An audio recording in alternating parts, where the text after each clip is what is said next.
My friends, let me begin with a startling truth. The more you chase love, the faster it flees from you. Like a shadow in the sunlight, the harder you run after it, the more it slips just beyond your reach. And so many live in torment, longing, pleading, pursuing, never realizing that they are the very cause of their own loneliness.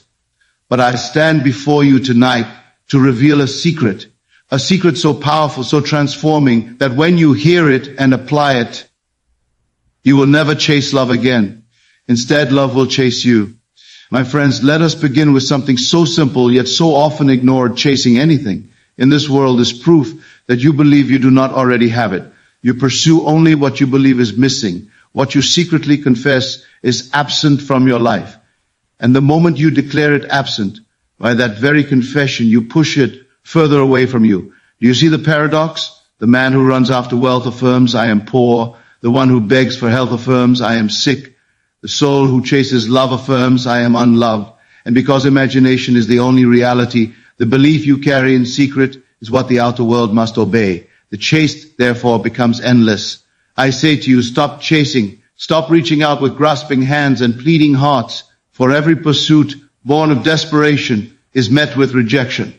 Not because the world is cruel, but because the world is just. It reflects only what you assume yourself to be. When you run after another, do you not feel within that subtle whisper, I am lacking, I am not enough, I must convince, I must strive? That is the seed you plant. That is the harvest you reap. For the law knows no deception. It does not answer your words, but your state. And if your state is lack, you may shout from the rooftops that you are loved, but the echo will return empty. Now let me tell you a secret. Nothing you chase can be yours, for to chase is to confess it is not yet in your possession. The moment you turn within, the very instant you dare to assume, I have it already, the chase ends. And when the chase ends, the magnet of your being awakens. What once you pursued begins to pursue you. Imagine a flame. Does the flame run through the darkness searching for attention? No, it simply burns, and all are drawn to its light. The moths circle it, the night acknowledges it, and even from afar the traveler sees it shining. So it is with you.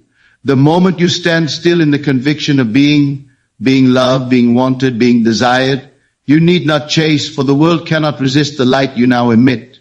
But you say, how can I stop? The longing is so great. I tell you, the longing itself is proof you are imagining wrongly. For longing only arises when you place the treasure outside yourself. The cure is not to suppress the longing, but to change the imaginal act that produced it. Instead of imagining yourself as the seeker, imagine yourself as the one who is sought. Feel the thrill, the delight, the calm assurance of being the chosen one. Walk in that assumption. Rest in that feeling. Do not think this is fanciful. This is law. The outer world must rearrange itself to reflect the inner state you occupy. If you dwell in the house of lack, lack will decorate every room of your life. But if you dwell in the mansion of fulfillment, fulfillment will knock upon your door. And you will marvel at how quickly the tide turns. I have watched this law operate with unfailing precision. Men and women who spent years chasing, pleading, grasping, found themselves pursued, admired, adored, the very moment they ceased to run and dared instead to assume, for it is not effort but assumption that creates, not pursuit but possession in consciousness. Stop for a moment and test this in imagination. Close your eyes and hear within the sweet sound of being wanted. See yourself through the eyes of love. Feel the embrace that assures you, you are mine.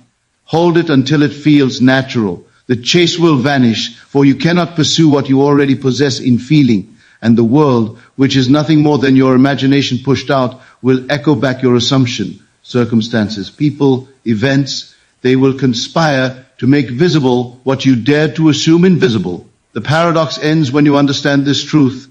To chase is to confess absence. To assume is to create presence. And presence, once assumed, must inevitably appear. I tell you tonight, imagination is not a daydream, not a child's fancy, not some idle escape from reality. Imagination is reality itself, in its first and most creative form. The visible world you call solid, the circumstances you call unchangeable, these are nothing more than the outpicturing of imaginal activity, the shadow cast by the inner assumption. All things were first imagined before they appeared, and all things that appear must fade once imagination withdraws its attention.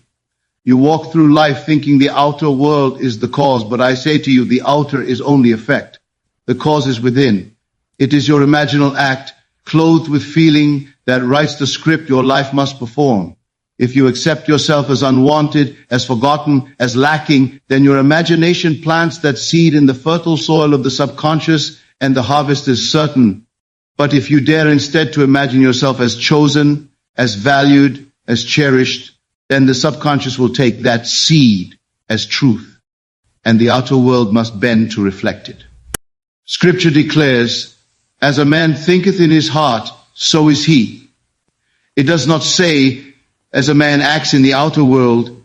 It says, as he thinketh in his heart. The heart is imagination fused with feeling.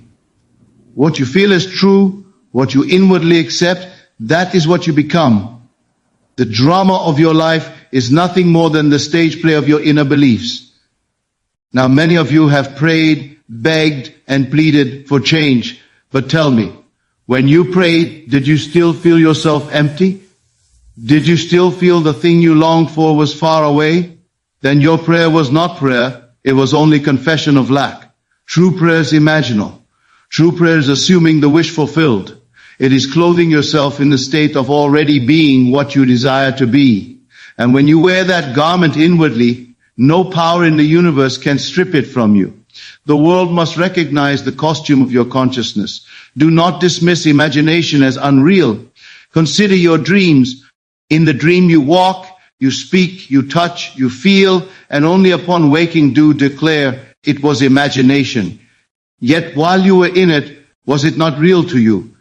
And I say this waking life is no different. You are dreaming now, only at a deeper level. This dream too will yield to your imaginal command. The secret is this: imagination, sustained and believed, becomes fact. What you dare to assume with conviction becomes your lived experience.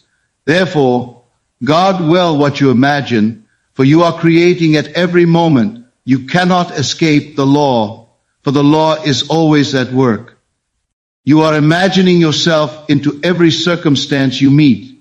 Now hear this: to imagine is to possess. The moment you inwardly accept, I am loved, I am wanted, I am chosen, you are no longer chasing for possession, is already yours in consciousness. You will find yourself moving differently, speaking differently, radiating a magnetism that needs no pursuit. And others will respond, not because you force them, but because your imagination has scripted a new role for them to play in your world. Do not think this is manipulation. It is creation. You are not bending another against their will. You are simply changing the only thing you ever truly possess, your own state of consciousness. And consciousness, once shifted, calls forth a new reflection. The outer world is powerless to resist the inner command. I urge you, test this. Tonight before sleep, close your eyes and see not the world as it is, but as you wish it to be. Hear the words you long to hear, not from without, but from within yourself.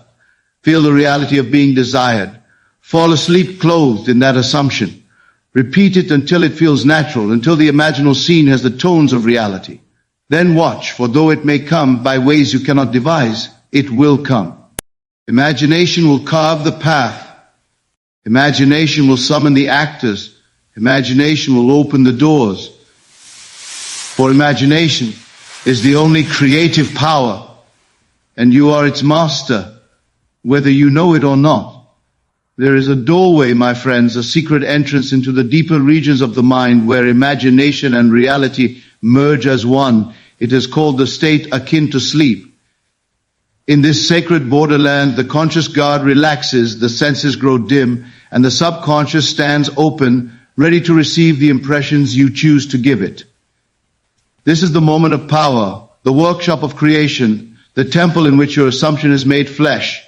When you drift between wakefulness and slumber, you hover at the threshold of two worlds.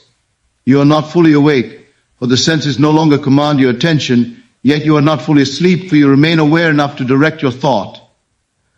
In this twilight state, suggestion passes without resistance. The subconscious, which is the womb of creation, receives the seed of your imaginal act and begins at once to bring it forth. So I tell you, do not waste these golden moments. Use them with reverence. As you prepare for sleep, let the body grow heavy, let the breath become slow and steady, and in that relaxed stillness, construct within yourself the scene that implies your desire is already realized. Do not think of it as though it will come tomorrow. Enter it as though it is now. Feel the satisfaction, the completion, the quiet joy of being the one who has it. Let me remind you, it is not the many words you repeat, but the feeling you carry into the silence that impresses the mind.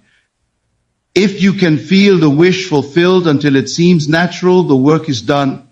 The subconscious accepts it as fact, and the visible world must obey.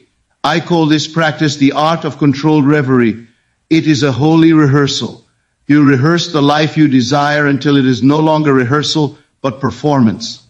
In that stillness, you may hear words spoken to you, see faces smiling upon you, feel the warmth of an embrace, the assurance of being desired, of being chosen. Carry it until drowsiness takes over and you slip into sleep clothed in that feeling. Many of you fall asleep rehearsing the day's disappointments. You review what was said, what was done, how you were slighted, how you were overlooked, and then you wonder why tomorrow repeats the same pattern. Do you not see? You are planting seeds each night, and the soil of the subconscious does not argue, does not discriminate. It accepts whatever you impress upon it. And so the harvest comes faithful and exact. But if instead you fall asleep rehearsing the wish fulfilled, you turn the tide, you sow seeds of fulfillment, and tomorrow cannot help but echo the new song. It may not come in the way you expect, but it will come, for the law is unfailing. Do not say to me, I tried it once and nothing happened. Would you sow a seed today, then curse the ground tomorrow because the fruit is not yet on your table? Trust the process. Night after night, enter the state akin to sleep, plant the imaginal act and rest. Your part is to assume the subconscious will perform the miracle of growth. And hear this, in that you are not pretending, you are entering the only reality there is, imagination.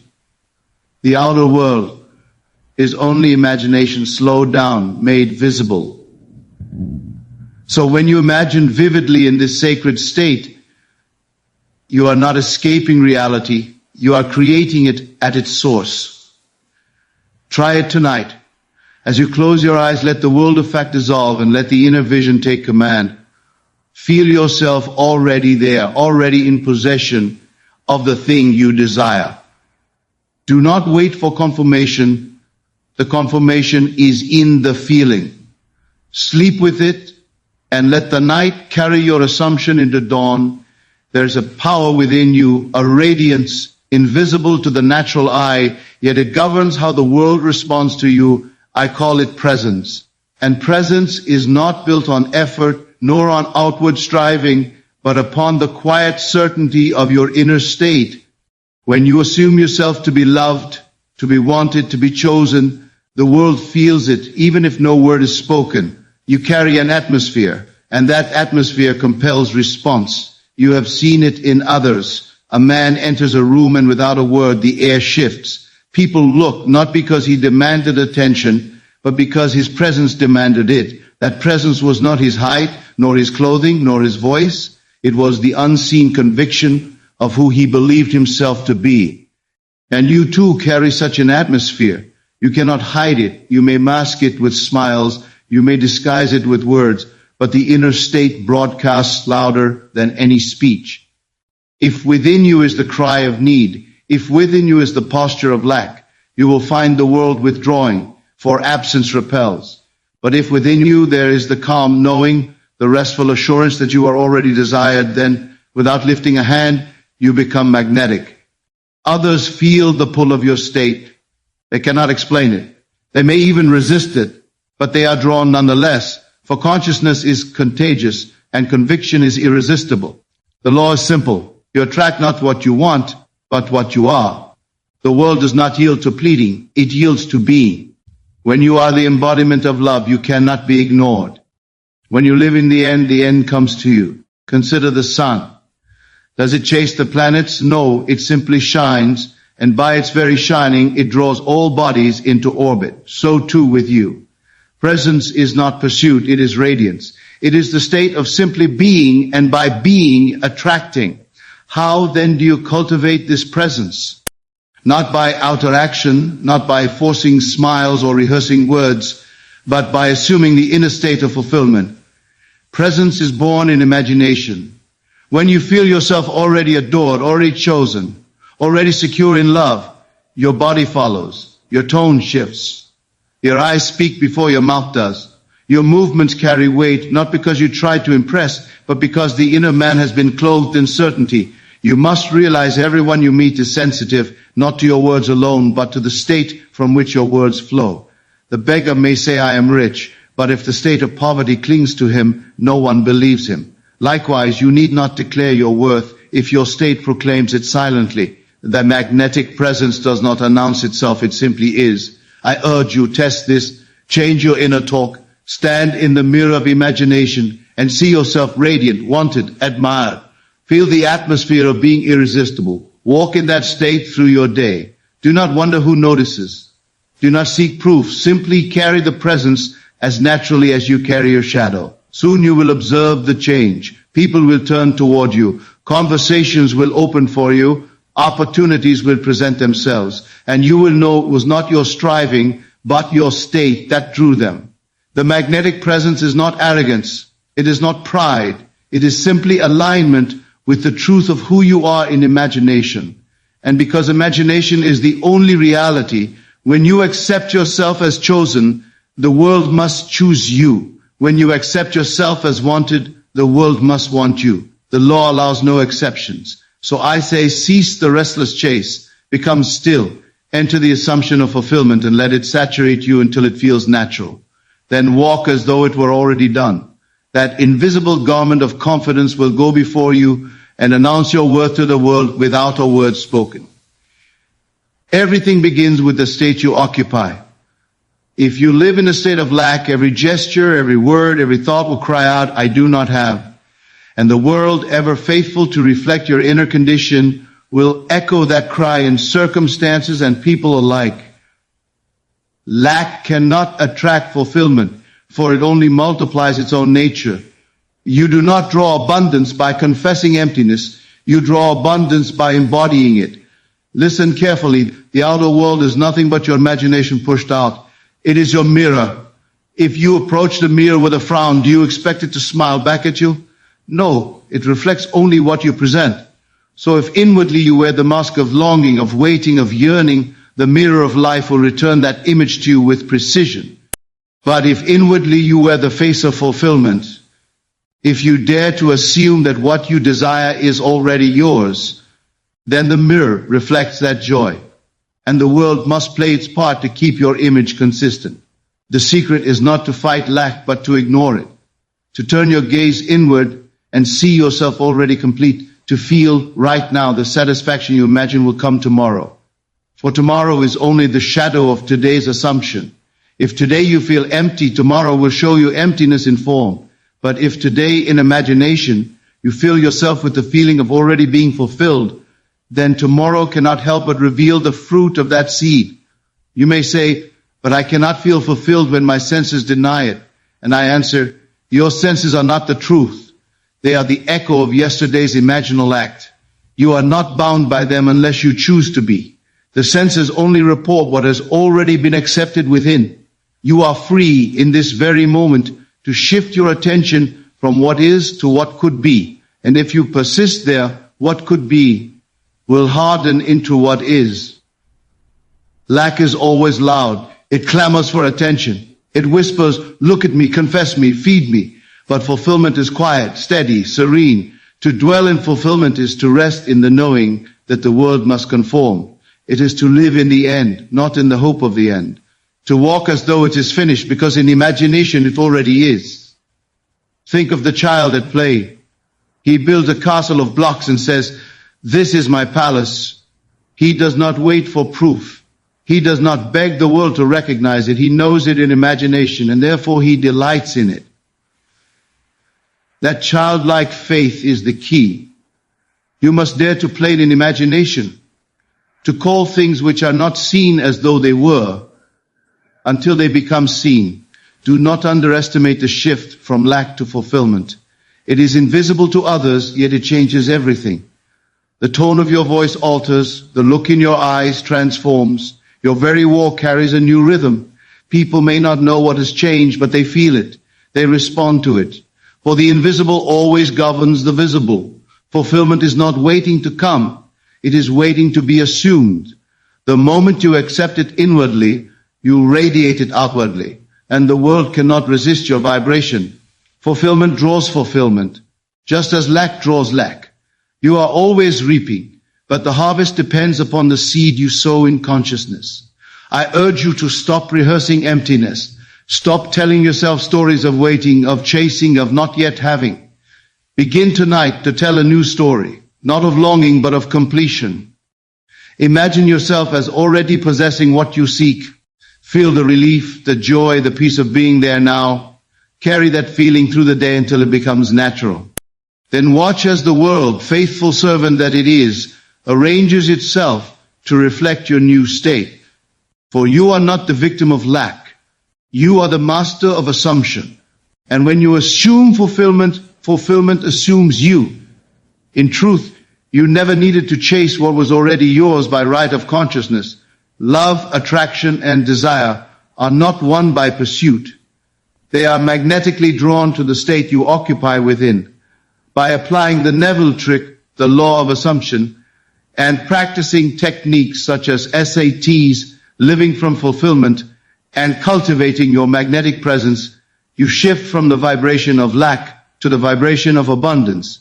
And when you assume the end, the world must mirror that assumption back to you with unfailing accuracy. So remember, stop chasing love. Instead, become love. Stop searching outside and begin to embody the inner conviction that you are already chosen, already wanted, already adored. For when you dwell in this truth, the world cannot resist you. It must align with the image you hold in imagination.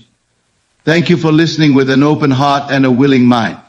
May these words not simply pass through your ears, but take root in your imagination, where all true change begins. Now go forth and test the law for yourselves. Step into the state of already being fulfilled, and watch as love, joy, and abundance chase you in ways beyond your greatest expectation.